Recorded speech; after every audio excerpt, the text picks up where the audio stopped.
Hello everybody and welcome to my channel. Go ahead, hit the like, hit the share. This video is going to talk about Tupac and R. Kelly. Things you might not have known. For example, did you know that R. Kelly really wanted to do the Best of Both Worlds tour with Tupac? Yeah. If you ask me, I think the only reason why he teamed up with Jay-Z is because he had something in mind for a charity. Just sit back and watch and let it all play out.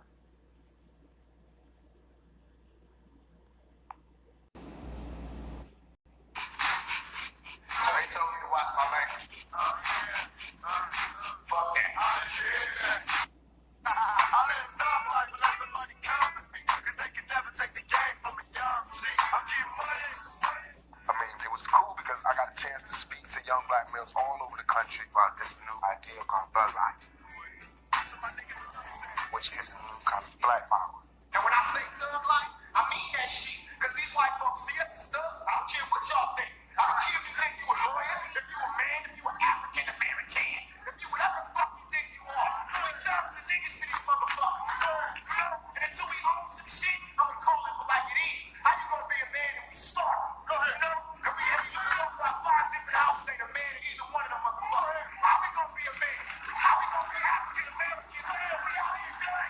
We thugs and we niggas and don't accept this shit, bro. Trust me when I tell you that shit. Young black males out there identify with thug life, but I couldn't handle it. I could handle it, but not right away. Shakur, we get a comment from you all? No. Thug life. Thug life. Thug life. That's my girl. What's that mean? I don't understand. What did happen? Thug life. Good morning. My name is John Burris, and I am here today with my client, Tupac R, as well as other members of the Digital Underground rap group and some members of the Digital Underground rap group, a combination of various groups. Basically, I walked across the street, 17th Broadway. The police officer stopped me on the sidewalk and asked to see my ID. They sweated me about my name. The officers said, "You have to learn your place." They were charging me with jaywalking. So I was riffing, arguing about why would they charge me with such a petty crime. So I kept yelling, asking them to give me my citation and let me go about my business. Next thing I know, my face was being buried into the concrete and I was laying face down in the gutter, waking up from being unconscious in cuffs with blood on my face. And I'm going to jail for resisting arrest. That's harassment to me, that I have to be stopped in the middle of the street and checked, like we're in South Africa, and asked for my ID. Officer Boyvick repeatedly slammed my face into the floor while Ron just put the cuffs on me. That's not called for jaywalking. When they're making it bigger than, they're making it so big now. Even the charges and what they're saying, it's bigger than who I am now. So, what do you think they're doing this for? You were talking in the elevator. What do you think they're doing it for? Why they're doing this thing? Because, the way this country is successful is if we have one set of rules and everybody follows it. If anybody gets outside of that set of rules and they're in a public view like I am, it's like detrimental to everybody following the rules. If I'm representing to what they think is that I represent lawlessness and the outlaw mentality, and I represent that thug mentality from the street. So they feel like if they can punish me, then it'll punish people who are not as brave as I am, who don't speak out against things like me, who not scared to walk through the streets with no bodyguards. So they need to put me in jail. These other guys, they don't have to put in jail because they can arrest them on smaller things. They can't arrest me on those small things. They got to frame me. They got to do things like this. They got to have 30 charges and none of them have to do with me. You know what I'm saying? How can you, if you really, while all these cameras are here, everybody goes something to grow on. How am I going to forcibly do anything to a girl after she did it to me consensually? And that's not something I'm making up. This is what they said. They said that. The girl came to court and said she did this, she did that. She called my hotel. It was good. She said that, not me. Now, why am I going to force her? This is common sense. But no matter what happens, innocent or guilty, my life is ruined. Because when they say, whatever they say in this verdict, y'all not going to make it front page news. It won't be big, no matter what. All that you want to hear is that he's guilty, he's in jail, the reign of terror is over, the outlaw's gone. That's what they want to do. So I'm starting to think I don't know which story to read. I don't know if this is, about, black and white and loud and quiet, or is it about me and this girl? Because if it's about me and this girl, come on, we shouldn't even be coming down the elevator. Why would she make something like that up? Why would she make something like that up? Because hell have no fury like a woman scorned. You know what I'm saying? I'm guilty of a lot of things. I'm guilty probably of being a male chauvinist pig.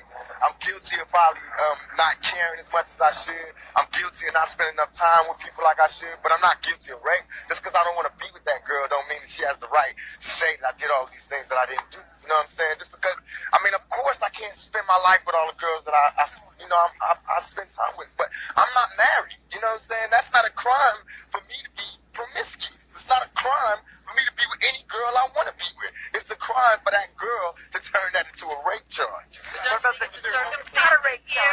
Yeah, there's circumstances here that is what was done. She wasn't prepared, she says, for what happened to her and what's supposed to happen. Okay, so she wasn't prepared for what happened. So where are those people that did this? They were all in the same hotel as me. They were all right in the same room with me. Why am I the only one in court right now? Why is the cameras all on me? And in the report, in all these charges, I didn't do nothing.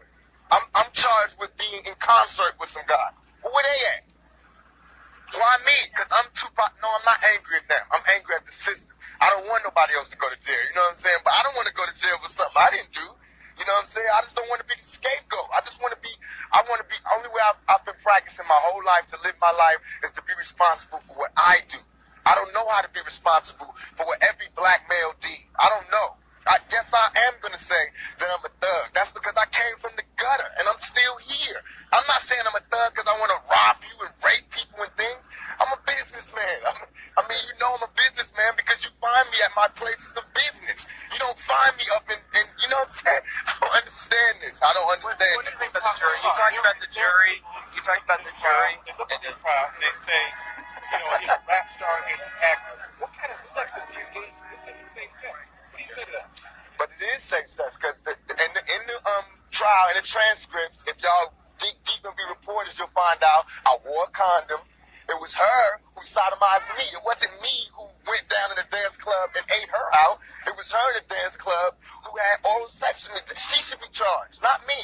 They're making like I'm some big gruesome animal, a sex animal, which is a... The charge involves the so-called gangbang. No, it doesn't. It does not. But if you listen right in there, none of these charges of this gangbang stuff came out in the trial. She says people was rubbing her ass, grabbing her ass. Where are these people? Where are these people? No, she said it's an attempted sodomy. What is an attempted sodomy? If there was sodomy, if there was sodomy, okay, if there was sodomy, why when she went to the doctor wasn't there any forceful entry? Why wasn't there any? Why wasn't anything? Why didn't they find any of my sperm on the thing?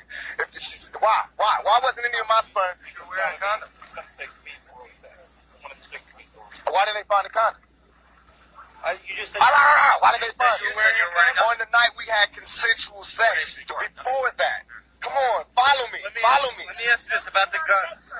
Tupac, what about the guns? That's the other thing that you... No, it's not my liking for guns. What about the NRA? We all have a right to bear arms. I have that same right as you do. Just because I'm black doesn't mean I shouldn't have a gun. I have a law legally own guns. I legally own guns. Why would I come to New York and be unlawfully owning 2 guns? Who has 2 guns? Who carries 2 illegal guns? Why? And mind you, a week before I went to jail with the police. What about the jury? You talked in the elevator about the jury and the composition of it. You didn't think they understood you. Tell me about that. I hope they do, but it's hard for me to believe that a jury full of older, more middle-class women are going to understand where I'm coming from, because y'all barely understand where I'm coming from, and y'all cover murders and shit every day, and y'all treat me like I'm New York's most notorious criminal, and y'all know is people throwing babies out of windows, putting them in the incinerator. All I do is make raps. All I do is rap and talk loud. My biggest crime is talking loud. You know what I'm saying? Y'all don't have nothing else besides that. Right. Thanks.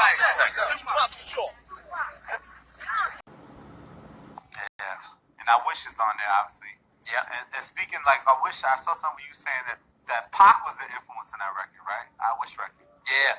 Matter of fact, I Wish record is even though you had passed a little earlier, but like that was the idea you had for a while. Absolutely, because I met Pac out in L.A.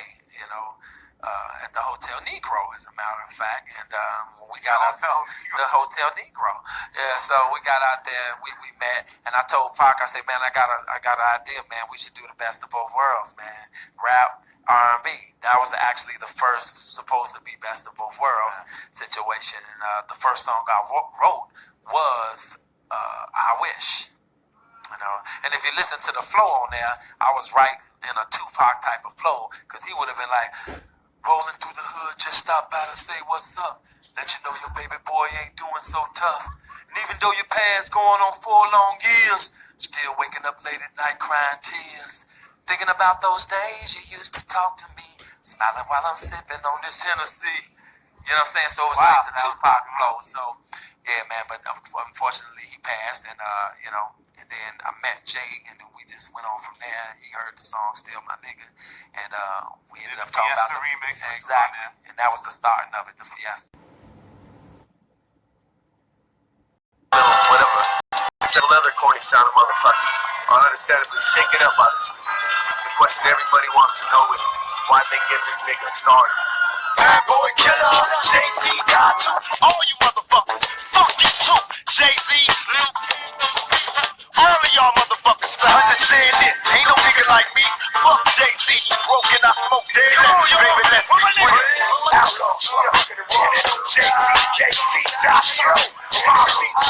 Die slow. Oh, hold the fuck up. Jay-Z. Hey, yo, Sass, one of them tracks I can just ride on, motherfucker. Niggas talking about we can't rap. You got a lot of nerve to play me. Another gay rapper, busting caps at Jay-Z. Instead of boy catching us, the first of us, who put the trust. I'm from Arm Deep and Jay-Z, dead and done. I told the folks that I was after Biggie. You got balls, and I'm about to bust on all yours. Whack on line, Jay-Z, Westside. Outlaw, let's roll. Back on the dog. Big dick sucking legs, you a trick ass nigga. How you gonna be the one so tough ass Marvin that shit. Make my memory ain't bad, you about the business. Bang! Yeah. We're doing it with the real niggas who out there. Okay. So that we can make it more extinct. None of that. None of this like this. Just a real nigga. Okay. Not Jay-Z. And you guys have got to see what this really is. We sitting here, before we can even get into the Best of Both Worlds album, we talking about the AIDS program, how we're gonna perform for that. That's gonna help a lot of people. Even you guys out there, it's gonna help everybody. That's what it's all about. But if we wasn't at this table right now, it wouldn't be a discussion about that right now, about us coming. And that's gonna bring heads and sell tickets and things like that. So y'all gotta see just as well as us that this is much bigger than us. We didn't get together for the kids. You know what I'm saying? It's just not Disneyland. This album is not Disneyland. So, it's up to the parents out there, you guys out there, to train your kids and bring them up the way you should. I'm doing mine like that. So you guys should do yours.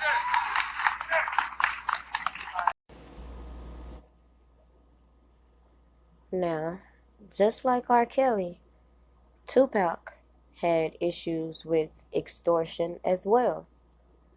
According to the Jerusalem Post, files show FBI suspected JDL, which is the Jewish Defense League, of extorting Tupac.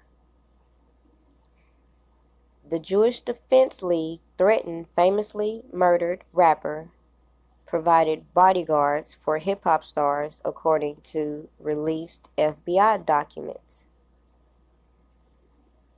The FBI released files this week on the murder of rapper Tupac Shakur in 1996, revealing that the JDL was suspected of extorting money from various music stars via death threats, including Shakur and another performer, Eazy-E. The scheme involves, and it's funny, they took the name off of the person they named, and other subjects making telephonic threats to the rap star, Subjects then intercede by contacting the victim and offering protection for a fee.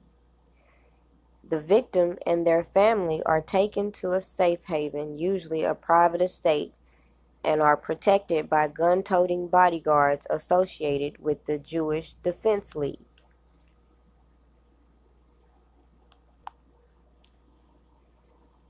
So in 93, Tupac was arrested with these rape allegations. As you saw in the clips, he was talking about how he felt about it.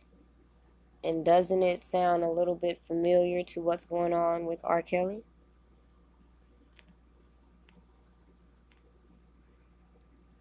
In 95, Tupac goes to prison. And it's crazy that after his death, it becomes public knowledge. I believe the woman came out on Vlad stating she lied about her statements. So it took after this man went to prison and dying for the truth to come out.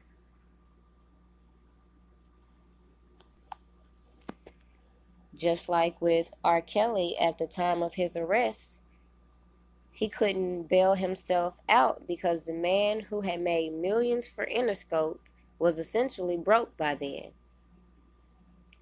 Aren't we hearing these same stories about all these artists who make all these millions for these record companies and end up being broke? Because when they sign these deals, they get those advances and they fail to realize that it's going to be so much more expenses coming after that than they'll make. It's crazy we're in the age of today when people upload these type of images of one another, you can deem it revenge porn. But after this man has passed and he's a hot commodity, they allowed his ex to put this picture of him exposing himself up on the market for sale.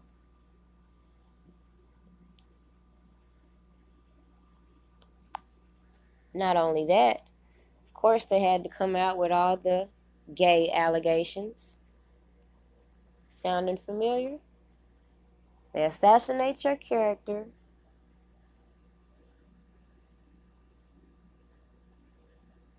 while they rob you blind. All these artists come out with the same story. Why is that? It's funny, every time there's a story about these type of celebrities, if you look on the other side, you'll see a whole lot more going on. Yet, while the media is focused on the meal tickets, the hot commodities, such as R. Kelly, all these so-called elites go undetected.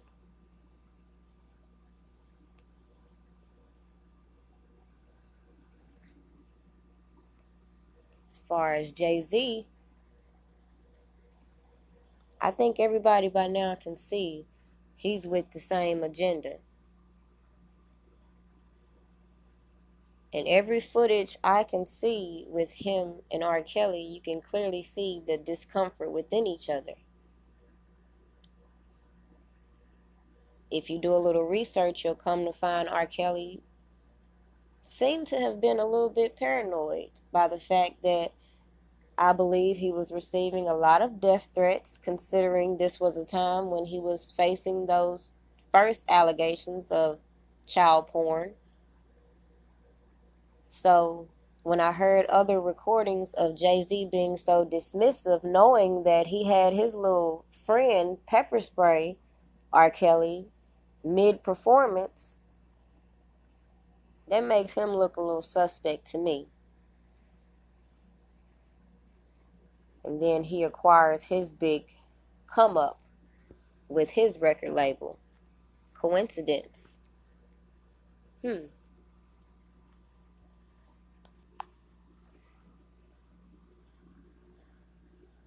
R. Kelly has made claims in the past that his Best of Both Worlds collaboration was actually the brilliant idea of Tupac Shakur. The Pied Piper insists Pac was the original choice. Pac and R. Kelly had plans to make music together, but after the Machiavelli rapper was murdered in Los Angeles in 1996, Jay-Z took his place. There's no doubt such a musical collaboration would have been one of the biggest successes in hip-hop history, and it's the other key factor that truly ties Tupac and R. Kelly together that no fan wants to talk about: sexual assault, aka rape. Nobody's talking about all these sexual assault accusers linking up with these extortionists called attorneys named Lisa Bloom and Gloria Allred. Crazy, everybody else can get ahead of these extortionists and fight back in the court. Yet R. Kelly was left to just sit there and remain silent. I find that very odd. Even after 50 Cent shut down Lisa Bloom, he went on to Twitter and just basically trolled her. Nobody's talking about that. Tiger Woods, all these celebrities have one common link: Lisa Bloom and Gloria Allred, ready to swoop in like a thief in the night. So to expect somebody like me to accept evidence is being handed in by these individuals and Michael Avenatti, I find that very suspect. Stay tuned. There will be another breakdown on this infamous sex tape, because I have found so much more to add thanks to a couple sources. Stay tuned, like this video, subscribe if you haven't already, and listen to this on your way out.